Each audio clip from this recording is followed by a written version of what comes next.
नमस्कार, मैं रोहित महाजन आज की कंडक्टर की इस वीडियो में आप सभी का स्वागत करता हूं। तो आई होप आप सभी ने जो है पहली 7 वीडियो देख चुके होंगे, तो उनको अच्छे से कीजिए, लिख के नोट्स बनाइए, बार बार वीडियो देखिए, एक एक क्वेश्चन अच्छे से समझिए और जो क्वेश्चन पूछा जाए कमेंट करिए ताकि आपकी तैयारी सही से हो सके। और अगर आपने प्लेलिस्ट में जाके मैथ की वीडियो नहीं देखी है तो मैथ की वीडियो देखिए, और साथ में रीजनिंग की वीडियो भी देखिए, और साथ में हिमाचल जीके की वीडियो भी देखिए, और करंट अफेयर की वीडियो भी ज़रूर देखिए। लास्ट 4 महीने का करंट अफेयर आता है, तो नवंबर तक आपको जो है करंट अफेयर पूरा करना है। तो अब देखिए, क्वेश्चन है कि किसी भी यात्री के साथ घरेलू सामान कितने किलो का अलाउ होता है? तो बिल्कुल जी 30 किलो का बंदा जो है सामान अपने साथ कैरी कर सकता है, अथवा किसी भी आकार के 2 बैग जिसमें वेट होना चाहिए 30 किलो। 2 बैग वेट 30 किलो, तो ये बिल्कुल क्या है, फ्री। इसके अलावा अगर वो कैरी करते हैं तो उनको चार्जेस पड़ते हैं। ठीक है, तो कल हमने 51 क्वेश्चन डिस्कस किए थे, अब हम आगे क्वेश्चन डिस्कस करते हैं। तो बिल्कुल जो क्वेश्चन है, in India how many time has the president declared financial emergency? तो याद रखिए, फाइनेंशियल की बात कर रहे हैं ये। भारत में कितनी बार राष्ट्रपति ने आर्थिक आपातकाल की घोषणा की है? तो बिल्कुल जी, अभी तक फाइनेंशियल इमरजेंसी कभी भी नहीं लगी। अब देखिए, राष्ट्रपति के पास 3 आपातकालीन शक्तियाँ होती हैं। तो पहली है आर्टिकल 352, यानी कि अनुच्छेद 352 के तहत युद्ध, बाह्य आक्रमण और सशस्त्र विद्रोह हो जाए तो 352 आर्टिकल होता है। सेकंड है 356, किसी भी स्टेट में अगर इमरजेंसी लगेगी, ठीक है, राष्ट्रपति के द्वारा, तो कौन सा आर्टिकल यूज होता है? 356, स्टेट इमरजेंसी के लिए, राज्य में राष्ट्रपति शासन। वित्तीय बात के लिए जो अभी हमने डिस्कस किया, फाइनेंशियल इमरजेंसी के लिए ना, तो फाइनेंशियल इमरजेंसी की अगर बात करें 360 आर्टिकल यूज़ होता है, जो आज तक हाथ में नहीं लगी है, और सबसे ज़्यादा स्टेट इमरजेंसी लगी हुई है। नेक्स्ट क्वेश्चन है, बिना दल के प्रजातंत्र के पक्ष में कौन था? तो बिल्कुल जी जेपी नारायण इसका सही आंसर आ जाएगा। नेक्स्ट क्वेश्चन है, सार्वजनिक क्षेत्र में विनिवेशीकरण कहलाता है? बिल्कुल जी निजीकरण, यानी कि प्राइवेटाइजेशन। नेक्स्ट क्वेश्चन है, कराधान एक समाधान है? तो बिल्कुल जी राजकोषीय नीति का। Taxation is a tool of physical policy.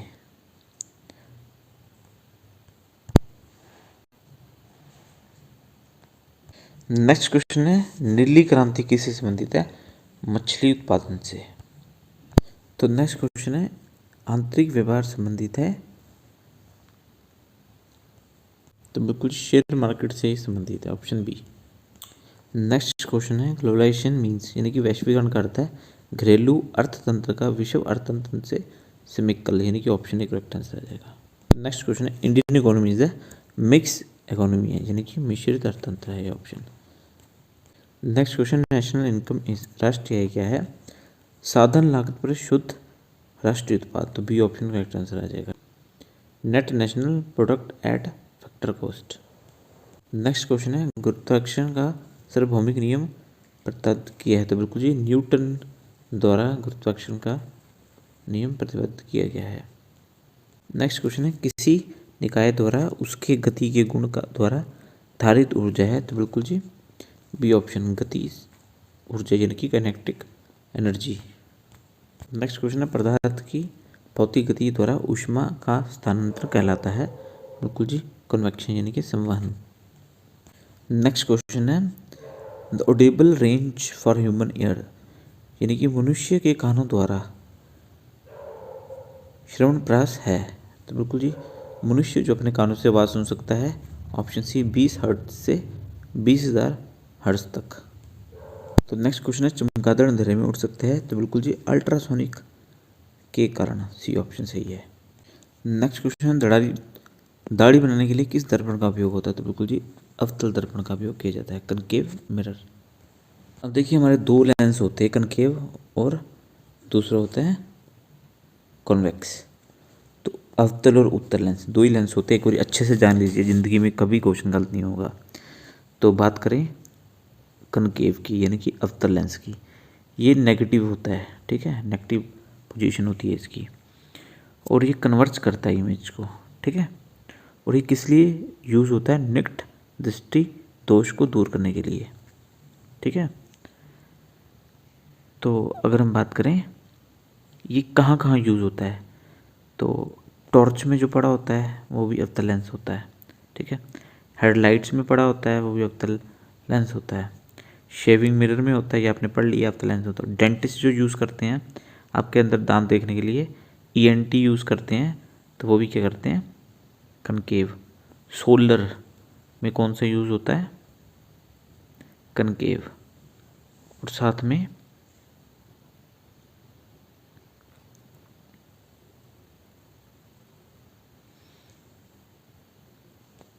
ये चीज़ याद रखिए, निकट दृष्टि दोष अगर किसी बंदे को है तो उसको दूर का नहीं दिखेगा, उल्टा होता है।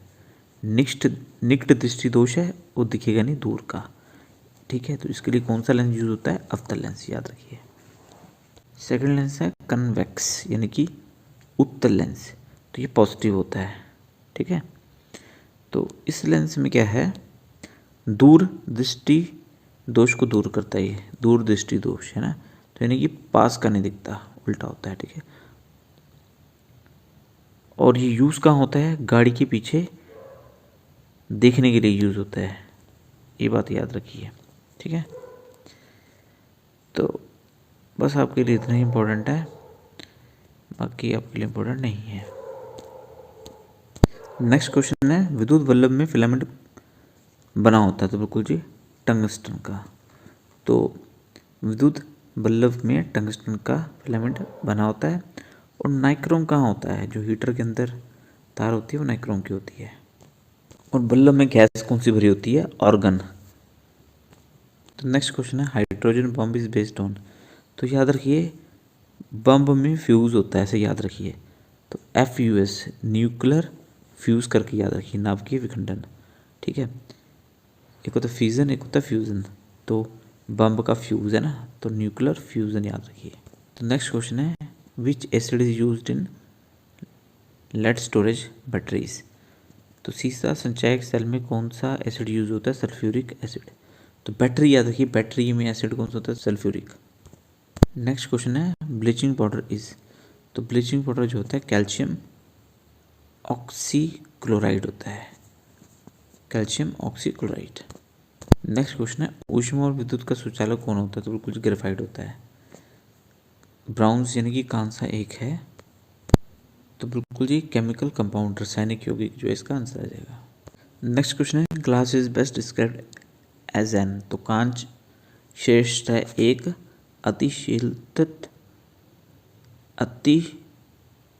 अतिशीतित द्रव के रूप में, सुपर कोल्डेड लिक्विड। ठीक है, सी ऑप्शन। तो इनमें से कौन एक सबसे अधिक बहुलक है? पॉलीमर। तो नाइलॉन एक जो है पॉलीमर है, सिंथेटिक पॉलीमर होता है नाइलॉन। नेक्स्ट क्वेश्चन है, which is not a true snake. इनमें से कौन सा वास्तविक सर्प नहीं है? तो बिल्कुल जी ग्लास स्नेक जो है इसका सही आंसर आ जाएगा। तो लास्ट क्लास में मैंने आपको सिखाया था विटामिन ए से कौन सा रोग होता है? रतौंधी। विटामिन बी से कौन सा होता है? बेरी। विटामिन सी से क्या होता है? स्कर्वी। विटामिन के से क्या होता है? ये आप कमेंट करके बताएंगे, विटामिन के का। ठीक है जी, और इसका ऑप्शन आ जाए डी, क्योंकि विटामिन बी से होता है बेरी जो ऑप्शन में नहीं है। तो नेक्स्ट क्वेश्चन है, excess of water in body result in. तो निमोनिया होता है, तो विटामिन, तो बिल्कुल ऑप्शन डी इसका करेक्ट आंसर आ जाएगा। तो एनीमिया खून की कमी के कारण से होता है। ठीक है, विटामिन सी की कमी के कारण होता है स्कर्वी। तो पेन किलर जो होती है दर्द निवारक दवा को एनाल्जेसिक कहा जाता है। तो विटामिन ऑप्शन डी जो है बिल्कुल करेक्ट आंसर आ जाएगा, एनाल्जेसिक। इनमें से कोई नहीं है ना। तो बिल्कुल जी नेक्स्ट क्वेश्चन है, पेस मेकर संबंधित है। तो पेस मेकर कहाँ पड़ता है?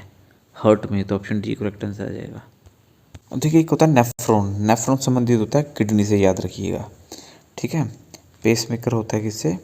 ऑप्शन डी हार्ट से, नेफ्रॉन होता है किडनी से, और एक न्यूरॉन होता है ब्रेन से रिलेटेड। तो नेक्स्ट क्वेश्चन है, आयरन प्रचुर मात्रा में पाया जाता है हरी सब्जी में। ठीक है, अब देखिए दूध में क्या पाया जाता है?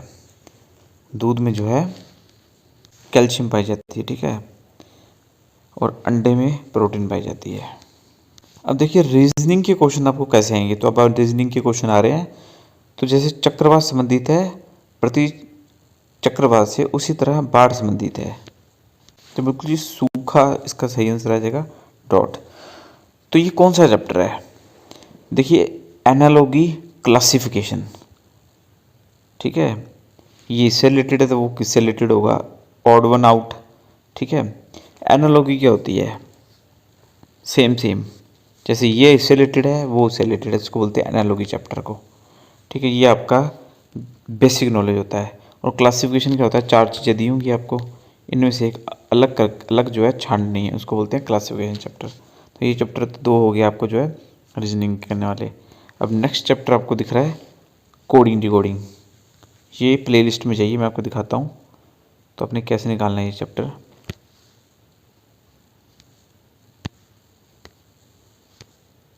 यूट्यूब ओपन करनी है आपने, वहाँ पर लिखना है रोहित महाजन सर। तो ये आ गया रोहित महाजन सर, ठीक है। अब यहाँ पे आपने जाना है आइकन पे, अब यहाँ पे जाना है आपने प्लेलिस्ट पे। जैसे आप प्लेलिस्ट पे जाएंगे आपको ये देखिए मैथ की, रीजनिंग की।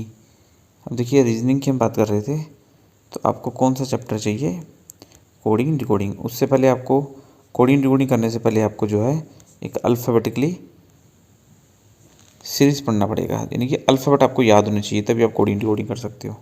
अल्फ़ाबेट अगर आपने पढ़ लिया, उसके बाद आपने ये देखना है कोडिंग डिकोडिंग पार्ट 1 पार्ट 2, ठीक है। इससे बाहर कोई क्वेश्चन नहीं आएगा आपको। बाकी डायरेक्शन एंड डिस्टेंस देख लीजिए, ब्लड रिलेशन अब देख लीजिए, ये क्वेश्चन के आएंगे आपको 100%, ठीक है जी। ऑर्डर रैंकिंग देख लीजिए, बाकी क्लॉक, कैलेंडर, तो ये चैप्टर आप देख सकते हैं। बाकी मैथ भी आप प्ले लिस्ट में जाके देख सकते हैं, मैथ की वीडियो में गए, ठीक है। बेसिक आएगा तो आप एक एक वीडियो देख लीजिए, परसेंटेज की वीडियो देख लीजिए ना, रेशियो की देख लीजिए, simple interest, compound interest, profit and loss की देख लीजिए। तो ये आपको जो है बड़ा इंपॉर्टेंट है।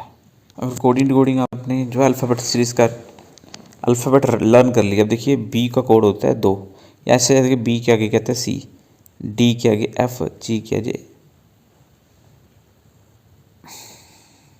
अब देखिए बी के आगे इमीडिएट सी आ जाता है, फिर डी के आगे एक छोड़ के एफ आया, फिर पहले कोई नहीं छोड़ा, फिर एक छोड़ा, अब 2 छूटेंगे, जी आ गया, एच आई छोड़ के जे आ गया। तो वैसे सेम एज इट ई के आगे क्या आता है एफ, अब एक छोड़ेगा, जी आ गया, एच छोड़ दिए, आई आ जाएगा, फिर 2 छूटेंगे, जे के एल एम आ जाएगा। तो बिल्कुल जी बी ऑप्शन आपका करेक्ट आंसर आएगा। तो पहले कोई गैप नहीं, फिर 1 का गैप, फिर 2 का गैप। देखिए ऑड वन भी आ गया, ठीक है। तो डी ऑप्शन करेक्ट आंसर आ जाएगा। मिट्टी के बर्तन से मिट्टी नहीं बनती है ना। हम देखिए सोने के क्या बनते हैं आभूषण, कपड़े से क्या बनते हैं वस्त्र, लकड़ी से क्या बनता है फर्नीचर। अब मिट्टी के बर्तन से थोड़ा ना मिट्टी बनती है, उल्टा लिख दिया इन्होंने ना, मिट्टी से बनते हैं मिट्टी के बर्तन। तो डी ऑप्शन आपका करेक्ट आंसर आ जाएगा। एक तो अल्फ़ाबेट याद करने पड़ेंगे, एक अल्फ़ाबेटिकली सीरीज चैप्टर अलग है, वो भी आपको करना पड़ेगा। तो ये उसका क्वेश्चन आ गया। तो बिल्कुल इसका शॉर्टकट मैंने आपको वहाँ पे सिखाया है। अगर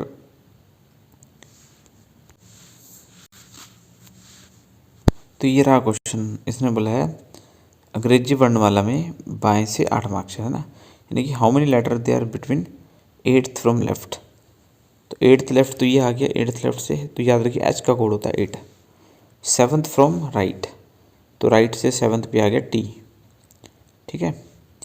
तो फिर उसने बोला बीच में कितने अक्षर हैं, 8 7 होते हैं 15, टोटल इंग्लिश में 26 अल्फ़ाबेट होते हैं, 15 चले गए तो बचे कितने 11। तो डी ऑप्शन सही आंसर आ जाएगा। अब देखिए अगेन कोडिंग डिकोडिंग का क्वेश्चन आ गया। अब इसमें क्या करना है, इसका कोड ये दिए, इसका कोड ये दिए, इसका निकालना है। तो पहला स्टेप होता है कि देखिए PEARL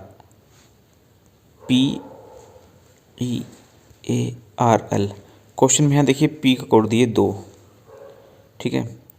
ई का कोड दिए 4, आगे भी ई है, यहाँ भी कोड दिए 4, इसका मतलब हमारा आंसर ठीक है। ए का कोड दिए 1, आर का कोड दिया है 5 और एल का कोड जो है वो दिए 3। अब देखिए ऑप्शन में जो है 2 4 1 5 3,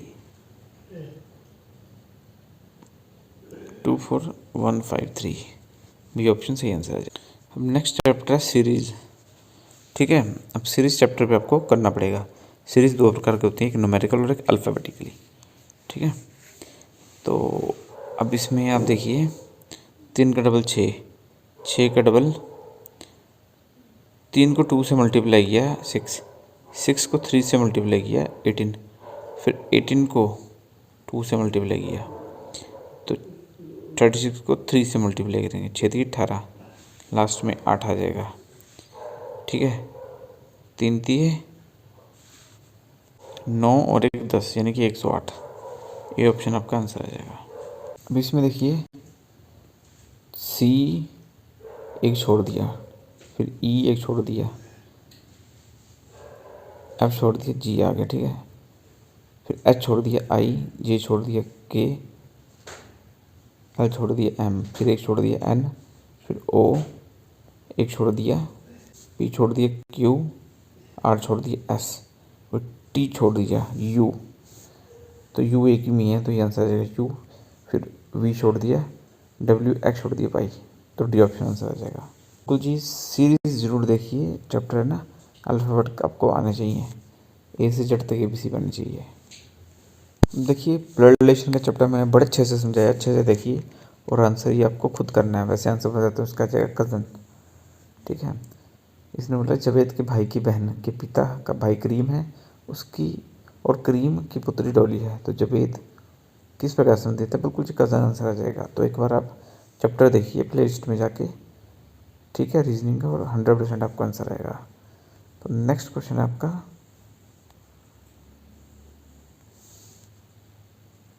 अब देखिए डायरेक्शन का क्वेश्चन है। कहता है after starting from a point a man walk four kilometre to west. देखिए ये होता है नॉर्थ, ये होता है साउथ, ये होता है ईस्ट, ये होता है वेस्ट। ठीक है, तो वेस्ट में गया कितना 4, फिर राइट, जो आपका राइट है वही चलता है, ये राइट में गया कितना 4, फिर अगेन राइट, जो आप ये ऐसे बना लीजिए, जो आपका राइट है वही राइट है, फिर 4, सेम आमने सामने आएंगे क्योंकि 4 चला है। तो आफ्टर क्वेश्चन पूछ रहा है in which direction he was from starting point से वो कहाँ है, तो बिल्कुल जी नॉर्थ, उत्तर दिशा में आ गया, वो इसी लाइन पे है ना, वो यहाँ पे खड़ा, तो ए ऑप्शन सही आ जाएगा नॉर्थ। तो ये कैलेंडर में क्या होता है, जो सन 4 से डिवाइड हो जाए वो होता है लीप ईयर, जो नहीं हो वो होता है नॉर्मल ईयर। अब ये 4 से डिवाइड हो रहा है। ठीक है, तो ये क्या है आपका लीप ईयर, और लीप ईयर में एक दिन एक्स्ट्रा होता है, 2 दिन एक्स्ट्रा होते हैं। नॉर्मल ईयर में और डेज एक होता है, लीप ईयर में 2 दिन एक्स्ट्रा होते हैं। ठीक है, तो उसने बोला 1996 में शुक्रवार था, तो यहाँ पे क्या था फ्राइडे, जिस दिन गणतंत्र मनाया गया। तो 2000 में पूछा गया है, तो यहाँ पे कितने और डेज एक्स्ट्रा होंगे 2, सॉरी यहाँ पे कितने और डे होंगे 1, यहाँ पे 2। कैलेंडर चैप्टर भी आपको करना पड़ना, प्ले लिस्ट में चाहिए रीजनिंग में, कैलेंडर चैप्टर पूरा पढ़ाया अच्छे से करिए ना। तो नेक्स्ट में कितने और डेज होंगे 1, तो बस शुक्रवार था, इसमें आपने 4 दिन ऐड कर देने हैं, 1 दिन, 2 3 दिन, 1 4 दिन। तो शुक्र, शनि, इतवार, सोम, मंगल, तो मंगलवार आपका बिल्कुल सही आंसर आ जाएगा। और डे कैसे निकालते हैं, किसी भी डेज को जब हम 7 से डिवाइड करते हैं तो जो रिमाइंडर आता है, ठीक है, वो हो जाते हैं ओ डे। याद रखिए एक साल में नॉर्मल ईयर में 1 ओ डे होता है, अगर 360 दिन है एक साल में ना लीप ईयर, उसमें 2 ओ डे होते हैं। तो बस ऐसे हमने निकाला है। देखो नेक्स्ट करंट अफेयर के क्वेश्चन आ गए हैं, तो करंट अफेयर आपको जो है पढ़ना ही पड़ना। तो अब करंट अफेयर के क्वेश्चन अपने प्लेलिस्ट में जाके करंट अफेयर की डेली वीडियो डालता हूँ, लास्ट 3 से 4 महीने के आप देख लीजिए, काफ़ी हैं आपके लिए। और हम करंट अफेयर डिस्कस नहीं कर रहे। अब नेक्स्ट क्वेश्चन है हिमाचल प्रदेश का कुल भौगोलिक क्षेत्रफल कितना है। तो बिल्कुल जी हिमाचल की वीडियो भी प्लेलिस्ट में जाके देखिए, उसी में आ जाएगा आपको पेपर। 55,673 kilometre square. 2011 के जनगणना के अनुसार हिमाचल प्रदेश का कुल लिंगानुपात आता है 972। हिमाचल प्रदेश के किन्नौर जिले का मुख्यालय क्या है? बिल्कुल जी रिकांगपिओ। सब डिस्कस किया गया वहाँ पे ना। तो नेक्स्ट क्वेश्चन है, हिमाचल प्रदेश की सबसे बड़ी कृत्रिम झील कौन है? कृत्रिम झील मतलब आर्टिफिशियल लेक, तो बिल्कुल जी गोविंद सागर है। सागर लेक इसका सही आंसर आ जाएगा।